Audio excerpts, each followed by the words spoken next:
Graça e paz. Amém? Amém. Como Deus é bom, né? Eu não tinha falado, semana passada eu entrei no sorteio para trazer a palavra, e eu não tinha falado nada do que eu iria falar aqui nessa noite. Tanto é que hoje a minha avó perguntou: "Ei, você vai falar sobre o quê?" Então eu falei assim: "Vó, estou pensando em falar sobre a besta e os cavaleiros do Apocalipse lá. O que a senhora acha?" Ela: "O quê?"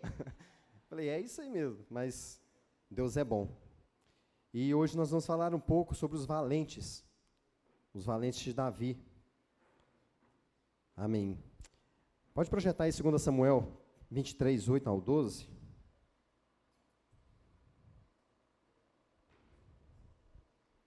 Aleluia. 2 Samuel 23, 8 ao 12.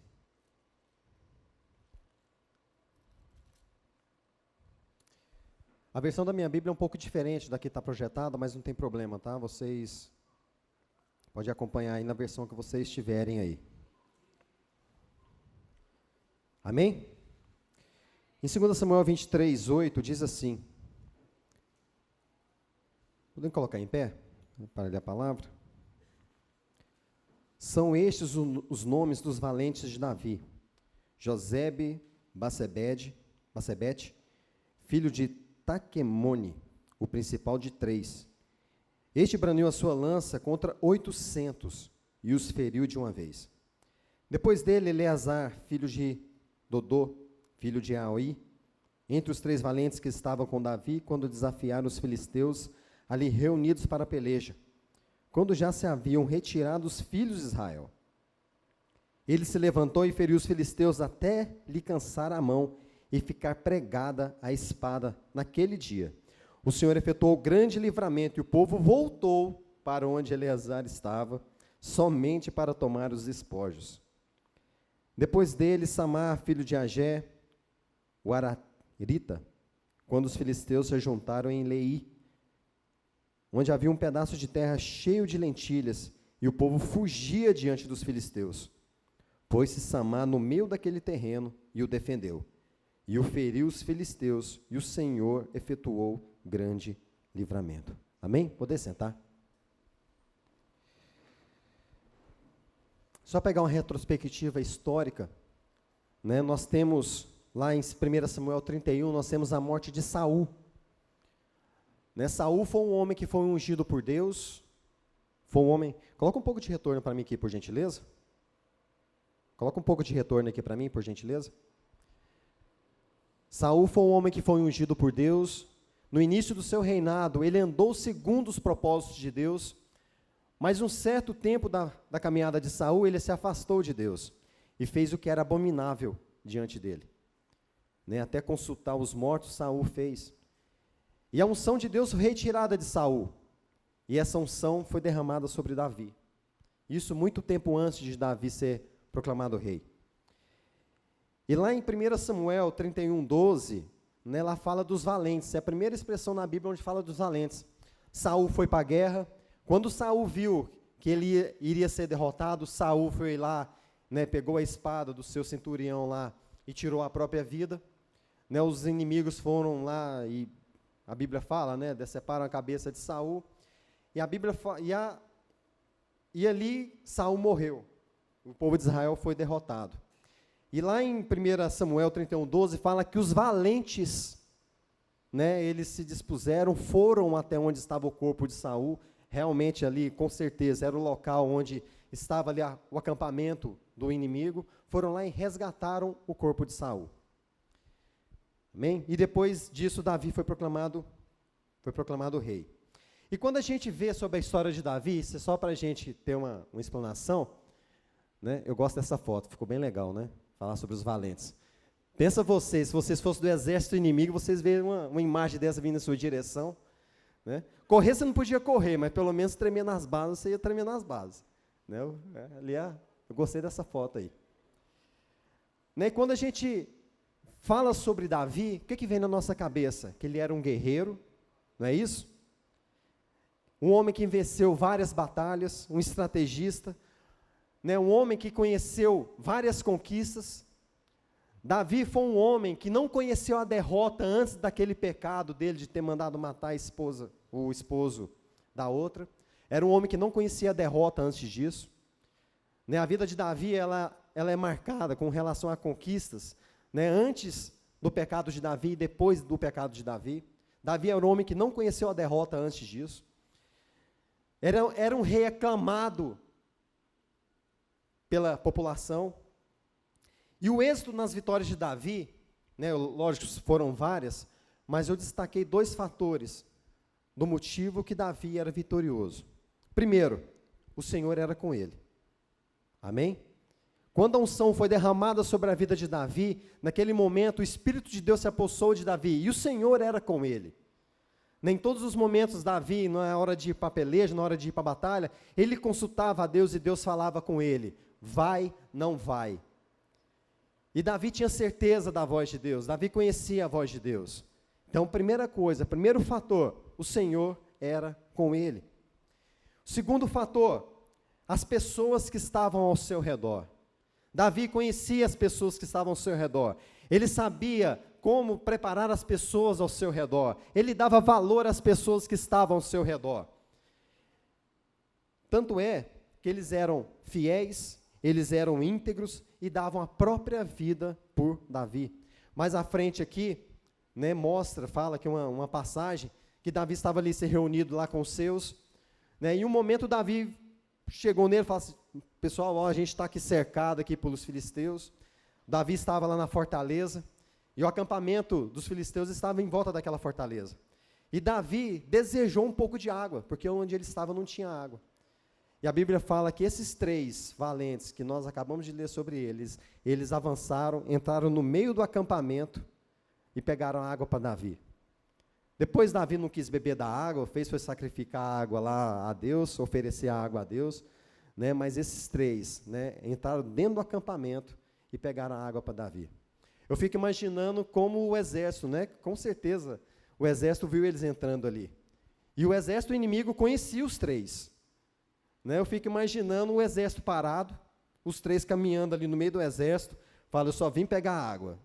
E todo mundo, não, eu não vou entrar contra eles. Se um matou 800, gente, é o seguinte, se eu visse essa história fora da Bíblia, eu iria duvidar. Eu iria duvidar. Se isso estivesse escrito em livro de história, que um homem só com a sua lança matou 800, outro com a sua espada matou 300, outro sozinho entrou num plantio de lentilha e matou o exército que estava ali um por um, eu achava que era mentira, mas se está escrito na Bíblia, eu acredito. Eu acredito. Eram homens valentes. Eram homens valentes. Tanto que Davi, ele se portava com relação a eles, chamava meus valentes. Então, as pessoas que estavam ao redor de Davi eram também responsáveis pelos êxitos da vitória de Davi. E esses valentes eram de 30 a 37 homens. Desses 30 a 37 homens, 3 se destacaram, esses que nós lemos aqui. Primeiro, Josebe Bassebete, ele era mestre na lança. Né? Numa batalha, ele matou 800 do outro inimigo, né? do outro. Segundo, Eleazar, né? A Bíblia fala, né, que ele, no momento de uma guerra, o exército de Israel já tinha se retirado, já tinha tudo corrido, e ele ficou na batalha. Tanto que é que ele sozinho, né, falou que ele lutou tanto, que deu uma cãibra na mão dele, que a mão dele não despregava da espada. Tanto que fala que depois que ele venceu todos que estavam ali, o que o povo fez, lá que nós lemos, eles só voltaram onde estava Eleazar para o quê? Pegar os espólios. O outro, né, o Samar, ele era um estrategista. O povo de Israel, mesma coisa, tinha fugido. Né, e ele se encontrou sozinho, né, num campo de lentilha. E ele é estrategista. Um por um, ele foi derrotando ali, derrotando, até que derrotou todos e novamente, os israelitas voltaram onde estavam ele. Então, gente, o que Deus precisa para agir é o que está em nossas mãos. O pouco que você tem na sua mão é o que ele precisa para agir. O pouco que você tem na sua mão, somado ao que Deus tem, ao que Deus é, ao que Ele pode fazer, é o que precisa para você derrotar os seus inimigos nas suas batalhas. Amém? Eu posso ouvir um amém? A gente vê José, o que o José tinha? O que o José tinha? O que o José tinha nas suas mãos? Só os seus sonhos.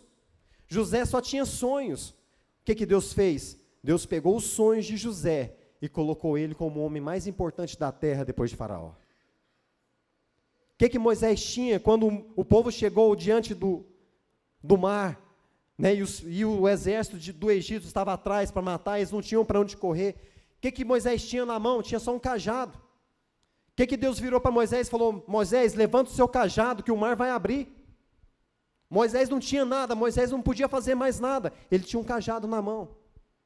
Com um cajado na mão, com pouco que Moisés tinha, com o que Deus é, o mar se abriu e o povo foi salvo. Outra passagem na Bíblia diz sobre Sansão. Sansão, um homem que estava ali rodeado por 1000, né, do exército inimigo dos filisteus. Né, ele se viu ali cercado, ele achou ali um esqueleto de jumento, pegou uma queixada, só tinha uma queixada na mão. O que Sansão fez? Com a queixada, derrotou 1000 do outro exército. Então, o pouco que você tem na sua mão é necessário para que você vença as suas batalhas. Isso se você colocar Deus juntamente com você. Amém? E voltando um pouco, aqui é que nem Star Wars, a gente fala do futuro, depois a gente volta um pouco no passado. Lá em 1 Samuel 22, 1 a 2. Projeta para a gente, por gentileza.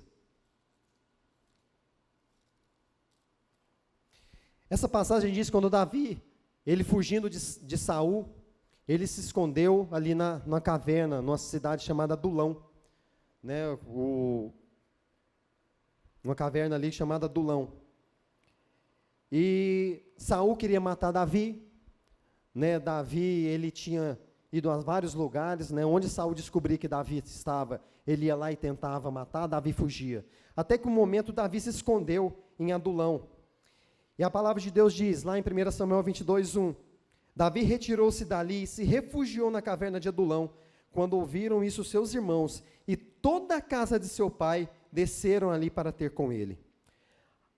Agora presta atenção no versículo 2. Ajuntaram-se a ele todos os homens que se achavam em aperto, em todo homem endividado e todos os amargurados de espírito, e ele se fez chefe deles. E eram com ele uns 400 homens. Ali foi a base do exército de Davi. Davi não tinha exército ainda, né, ele estava fugindo sozinho. E ali no momento que ele se refugiou numa caverna, se juntaram a eles os apertados, os endividados e os amargurados de espírito. Só gente boa. Só tinha príncipe lá, só tinha homem valente, correndo, todo mundo com medo, né? Ou seja, só esse tipo de gente que se juntou a Davi. E o que é Adulão? Quando a gente pega a representação de Adulão, o que é Adulão? Adulão é a representatividade da igreja hoje. Mas às vezes você pensa assim, não, mas espera aí, eu posso estar apertado, mas eu não estou tão endividado. Né? Só para começar, você já chegou devendo a sua alma. Você já começou devendo a sua vida, porque você estava condenado à morte. E Jesus veio te resgatar. E por ele você tem vida hoje. Amém? Ou seja, então a representação de Adulão é a igreja. O que a igreja é? Você encontra na igreja o que? As pessoas que vêm buscar refúgio. Refúgio em Deus. Refúgio naquilo que Deus pode me dar. São pessoas amarguradas. São pessoas endividadas. São pessoas apertadas. Em todos os sentidos. Essa é a representação da igreja hoje. São pessoas que precisam do favor de Deus. Pessoas que precisam da graça de Deus. Esse é o espelho da igreja hoje, que é representativo lá na caverna de Adulão. E Davi, qual que é a representação de Davi? Davi é Cristo. Davi, ele simboliza Cristo ali. Pessoas que não tinham futuro, pessoas que viviam com medo, pessoas que eram fracassadas, pessoas que estavam correndo de alguma coisa, buscaram refúgio ali junto a Davi, né? E Davi se tornou o chefe deles. E Davi para nós é a representação de Cristo. Amém? Aleluia. E eu quero, a palavra de hoje, né, se foi só uma introdução, eu quero destacar 3 fatores que fizeram aqueles homens... voltando um pouquinho. Estudos teológicos dizem que esses valentes de Davi, esses 30 valentes de Davi, saíram desses 400 homens que se refugiaram dentro da caverna. Tá? Ou seja, esses homens que eram homens com medo, homens que corriam, homens que buscaram refúgio de alguma forma, eles se tornaram valentes por alguns motivos. Amém? E nós vamos falar sobre 3 fatores, né, para que você deixe de ser um refugiado e se você se torne um valente em Deus. Amém? Amém? Primeira coisa, você tem que querer. Ali a Bíblia diz que se juntaram a Davi 400 homens. Desses 400, apenas 30 se tornaram valentes, 30 ou 37 se tornaram um dos seus valentes. Desses 30, 3 se destacaram. Então a gente vê que de 400 homens, somente 30 se tornaram valentes. Então, primeira coisa, eles queriam e eles aceitaram o desafio. Você faz parte de qual grupo ali dentro?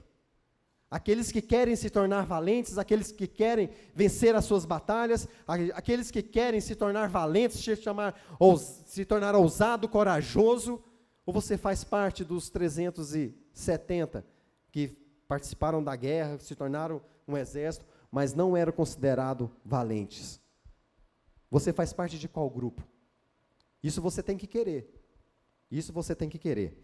Então, 3 fatores que fizeram homens normais se tornarem valentes. Eu quero destacar o primeiro.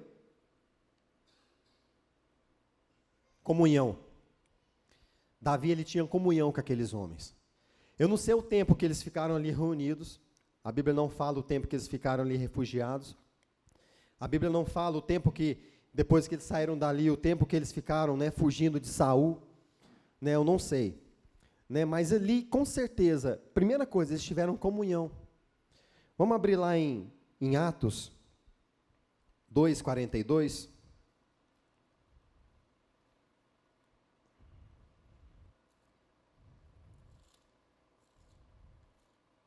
Atos 2:42.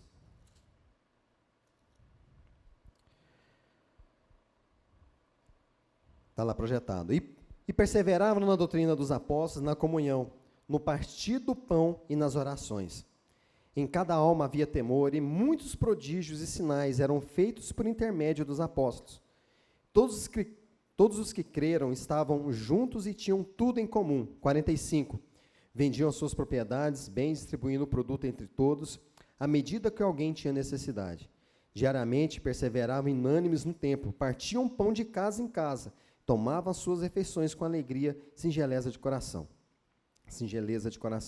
Louvando a Deus e contando com simpatia de todo o povo. Enquanto isso, acrescentava-lhes o Senhor, dia a dia, os que iam sendo salvos. Essa é a importância da comunhão na igreja.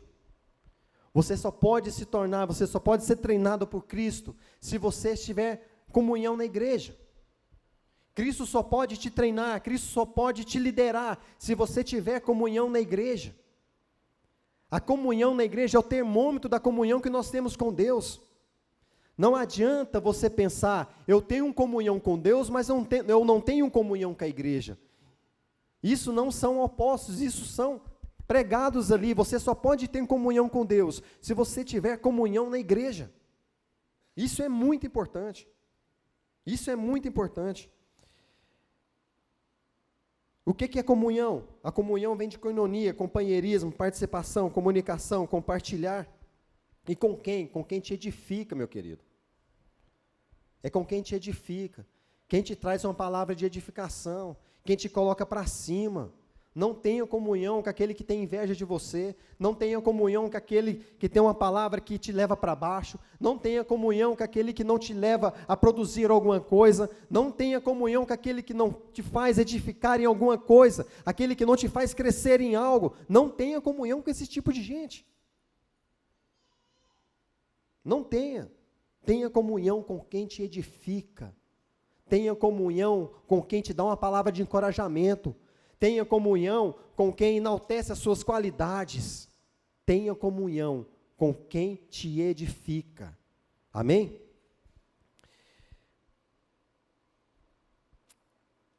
Hoje a gente tem muito aí, a gente vê como a tecnologia tem afastado as pessoas. Isso a gente tem que tomar muito cuidado. Quem foi da época aqui que jogava bola na rua, que saía da rua depois da escola e só voltava à noite? Levanta a sua mão aí. Reina, lá em Palmeiras, lá você saía, ficava 3 dias fora e voltava e estava bem, né? Você lembra de colega seu que viveu essa época, criança tendo síndrome do pânico? Existia criança com crise de ansiedade? Não existia. Por quê? Contato humano, comunhão. A gente tem que retornar a isso, por isso é importante você trazer seus filhos para a igreja. Por isso é importante você trazer seu filho 6 horas da tarde para ter comunhão aqui e participar do grande grupo. Por isso é importante você ter comunhão com os irmãos. Porque essas doenças emocionais que o mundo está sofrendo hoje é por falta de toque humano. A pessoa só vive no celular, a pessoa só vive enfurnada na tecnologia. Aí vem depressão, aí vem ansiedade, vem uma série de coisas. Contato humano cura tudo isso. É importante a comunhão. Lá em Salmo 133, abre lá com a gente, por gentileza. Davi fala da importância da comunhão. Salmo 133. Olha só o que Davi diz. Ó, como é bom e agradável viverem unidos os irmãos. É como óleo precioso sobre a cabeça, o qual desce para a barba de Arão, e desce para a gola de suas vestes. É como o orvalho do Hermon, que desce sobre os montes de Sião. Ali ordena o Senhor a sua bênção e a vida para sempre. Onde Deus ordena a bênção e a vida para sempre é na comunhão dos irmãos. Isso é o que Davi fala aqui. Veja como é preciosa essa comunhão. Ele fala que é como óleo precioso sobre a cabeça, o qual desce para a barba. Quem tem barba fica mais fácil de fazer esse exemplo. Eu não tenho muita experiência nisso. E desce para a gola de suas vestes, é como orvalho de Hermon, que desce sobre os montes de Sião. Ali ordena o Senhor a sua bênção e a vida para sempre. Então, um dos fatores para se tornar valente, comunhão. Você não se torna valente se você não tiver comunhão. Você não se torna um valente, você não se torna um corajoso, você não se prepara para vencer as suas batalhas se você não tiver comunhão na igreja. Busque isso, prepare-se para isso, queira isso. Você vai ver como as bênçãos do Senhor estarão sobre a sua vida. Segunda coisa, segundo fator, treinamento. Com certeza, aqueles homens endividados, apertados, amargurados de espírito, eles foram treinados por Davi. Ali no momento que eles estavam na gruta ali, na caverna, o treinamento começou.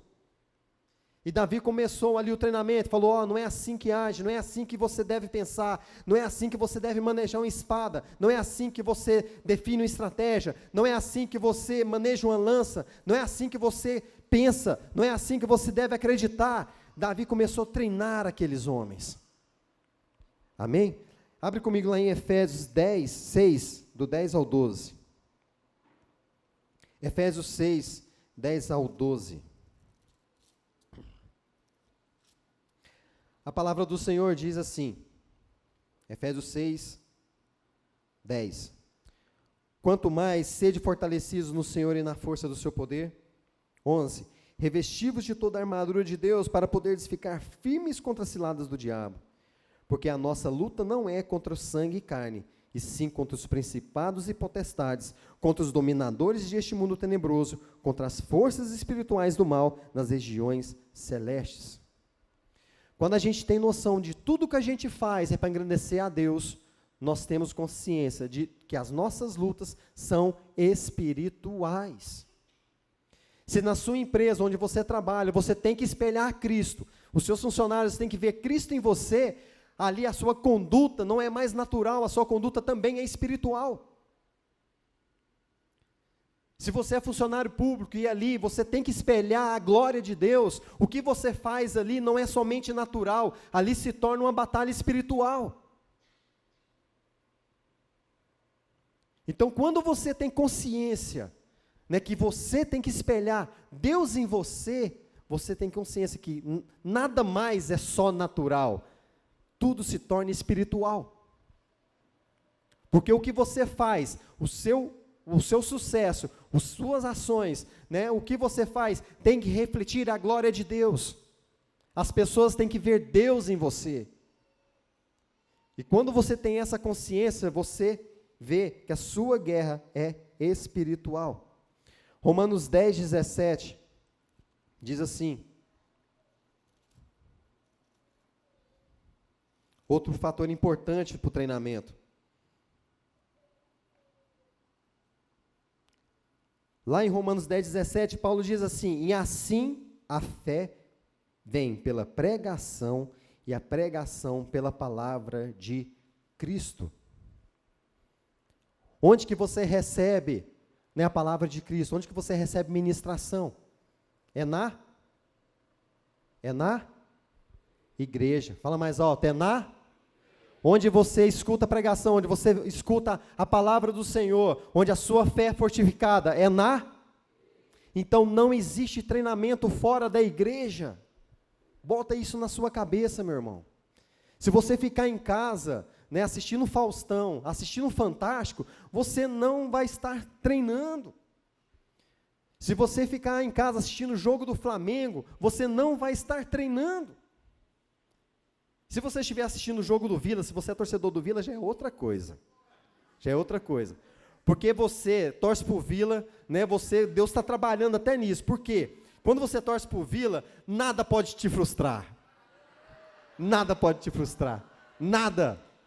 Então, pode vir frustração, você sabe lidar com isso tranquilamente. Né, eu falo para o Pedro, tem que ver a parte boa para torcer para o Vila. Meu filho, você nunca vai ficar triste, velho. Você vai lidar com frustração, você vai tirar de letra.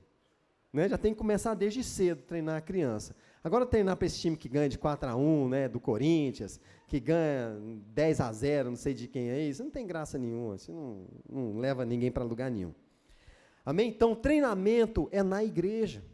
Se você quer ser um valente de Deus, você tem que estar na igreja para ser treinado. Você tem que estar na igreja para escutar a palavra de Deus, para a sua fé ser fortificada. Não existe treinamento fora da igreja.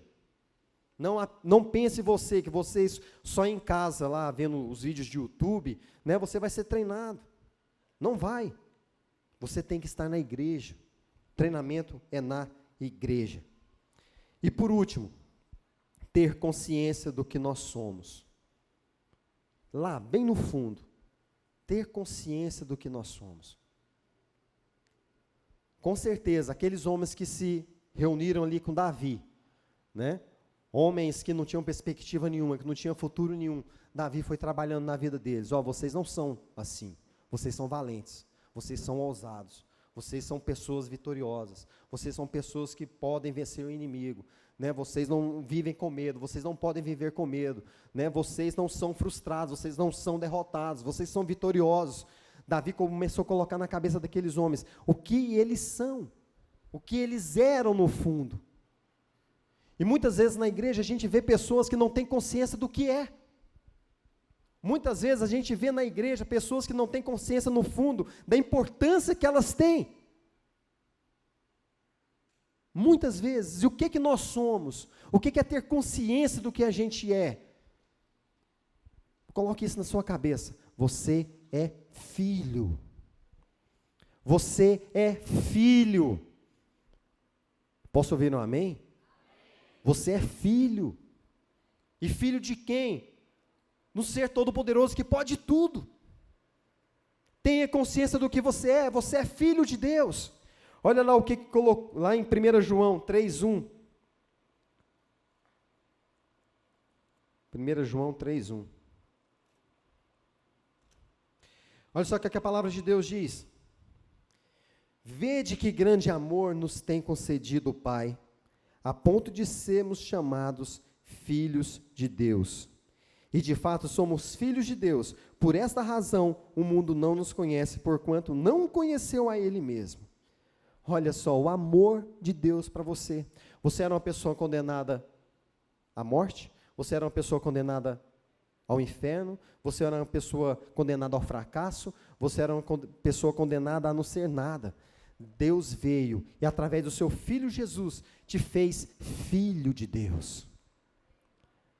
Então, se você quiser ser um valente, tenha consciência do que você é. Você é filho de Deus.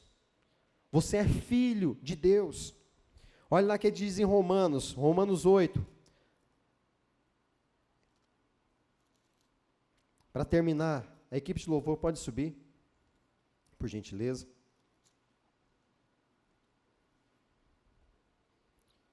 Romanos 8, 12 ao 17, olha o que a palavra de Deus diz. Assim, pois, irmãos, somos devedores, não à carne, como se constrangidos a viver segundo a carne. Porque se viverdes segundo a carne, caminhais para a morte, mas se pelo Espírito mortificardes os feitos do corpo, certamente vivereis. Pois todos os que são guiados pelo Espírito de Deus são filhos de... Fala mais alto, igreja, são filhos de... Amém? Você pode colocar a mão no seu coração e dizer, eu sou filho. Mais forte, igreja, eu sou filho. Eu sou filho.